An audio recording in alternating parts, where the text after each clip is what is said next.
The year is almost over. Not in a dramatic way, no fireworks, no countdowns yet. Just quietly ending, while most people are finally slowing down for the first time in months. Well, except for the dozens of gifts you're probably still spending money on. December does that.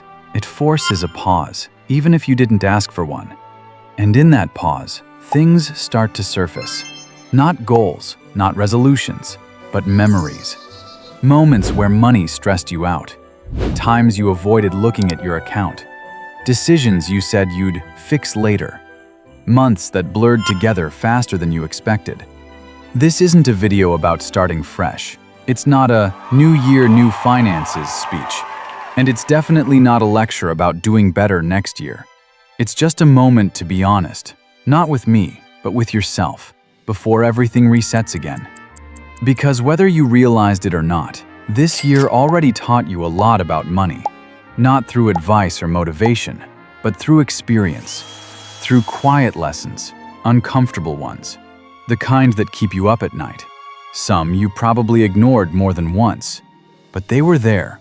And before the holidays soften everything, before nostalgia kicks in, before we all pretend the calendar magically changes who we are, it's worth asking one simple question.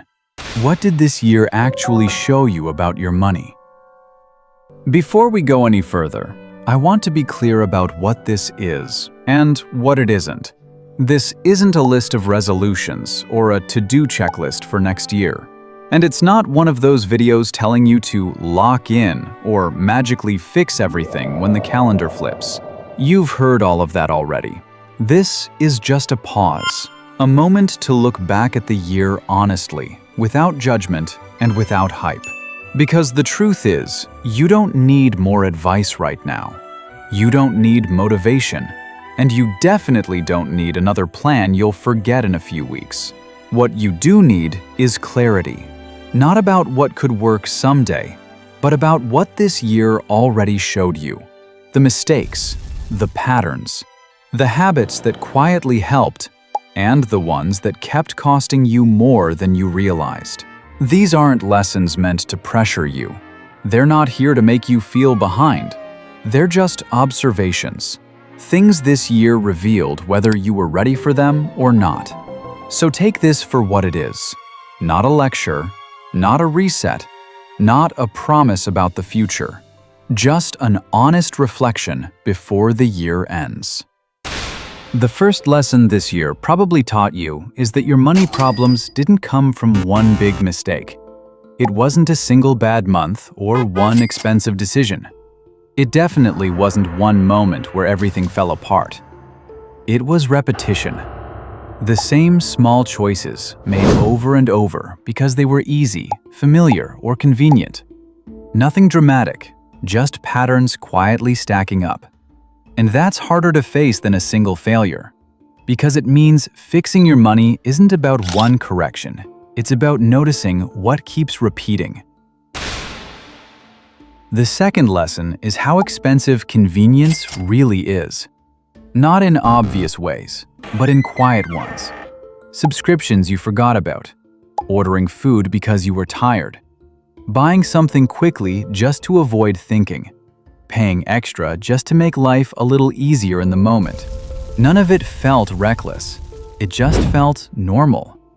But over the course of a year, convenience took more than you realized, and it did it without ever announcing itself.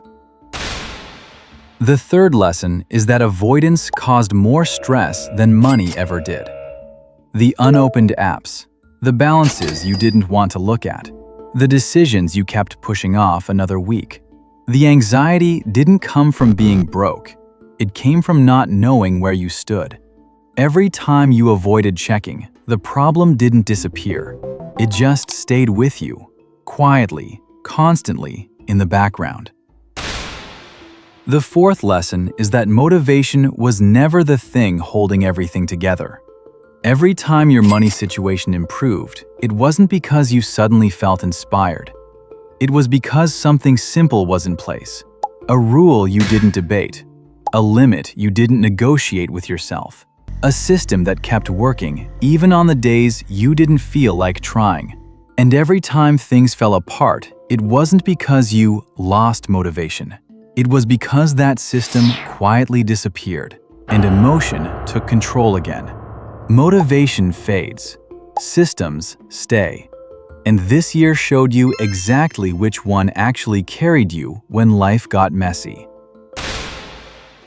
The fifth and final lesson is the hardest one to admit. You already know what doesn't work. You know which habits kept costing you, which promises you kept making to yourself. The things you said you'd stop, but didn't. The year didn't hide that from you. It showed you repeatedly. Not to shame you, not to punish you, just to make it harder to keep pretending you didn't notice. And this is where a lot of people misread what just happened this year. When you look back at those lessons, they don't feel dramatic. They don't feel like breakthroughs. They don't feel like progress in the way people expect progress to feel. And that's exactly why they're so uncomfortable to sit with. Most people expect growth to look like results, numbers improving, habits clicking into place, life finally feeling under control. But growth usually shows up long before any of that does. It starts quietly, in the form of awareness. You begin noticing patterns you used to ignore. You catch habits you used to justify. And that kind of change isn't exciting. It doesn't feel motivating. It feels irritating. It feels like realizing you already knew better, like seeing the same mistakes more clearly without having fixed them yet. And the irritation comes from that, from not taking control. That's why these lessons feel small on the surface, but heavy underneath. They don't hand you solutions. They take away excuses, and losing excuses doesn't feel good. It feels exposing. You're not suddenly better off. You're just more aware of what's been happening all along. But that awareness is the starting point, whether it feels like it or not.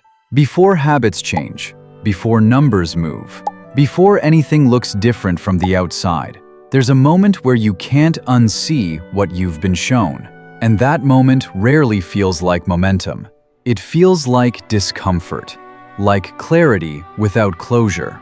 And that's why so many people reach the end of the year and say nothing changed, even when something important did. Growth isn't the finish line. It's the part where you finally understand the situation you're in. This year didn't push you forward. It showed you where you actually are. So, if there's one thing to take into the end of this year, it's not pressure. You don't need to punish yourself for what didn't go perfectly. You don't need to rush into fixing everything. And you don't need to turn reflection into another form of stress. This year already did its job. It showed you what worked and what didn't. And it showed you what you kept avoiding, even when you knew better. That awareness matters more than any resolution ever will. You can enjoy the holidays. You can rest. You can slow down. Just don't forget what the year quietly revealed to you while you were living it. Because growth doesn't come from starting over. It comes from carrying the right lessons forward. And when the year finally ends, that's enough. That's all this needed to be. Not advice for what comes next. Just clarity before the year ends.